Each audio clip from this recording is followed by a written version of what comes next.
బాబోయ్! చాలా చలిగా ఉంది. దుప్పట్లోంచి అస్సలు లేవాలనిపించట్లేదు. అయినా ఏ మాటకి ఆ మాటే కానీ, ఈ వెదర్‌లో సంథింగ్ మ్యాజిక్ ఉందబ్బా! దానికి తోడు ఈ దగ్గు, జలుబు కూడా. అమ్మ పక్కనుంటే ఎంత బావుండేదో. ఎంచక్కా చికెన్ సూప్, చికెన్ ఫ్రై, చేపల పులుసు వేడి వేడిగా వడ్డించుకుంటూ తినేదాన్ని. అవును, అంతే టేస్టీగా ఫుడ్ ఉండాలి అంటే అవి కూడా అంతే ఫ్రెష్‌గా ఉండాలని అమ్మ చెప్తూ ఉండేది. సమయానికి నాన్న కూడా ఊర్లో లేరు. ఏది ఫ్రెషో చూసి తీసుకురావడానికి. ఇదేంటమ్మా, ఏదో నోటిఫికేషన్ వచ్చినట్టుంది. ఓ meet meters for meet. Sounds interesting.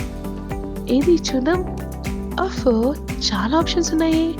పైగా ఫ్రెష్‌గా డబుల్ చెక్ చేసి మరీ వాళ్ళు మన ఇంటికి డెలివరీ చేస్తారంట. ట్రై చేసి చూద్దాం, పోయేదేముంది. ఓయ్, మీరు మరీ నన్ను అలా చూడకండి. మీరు కూడా నాలాగే ఈ వెదర్‌లో టేస్టీ డిషెస్ ట్రై చేయాలనుకుంటే లింక్ డిస్క్రిప్షన్‌లో ఉంది. ఛీ!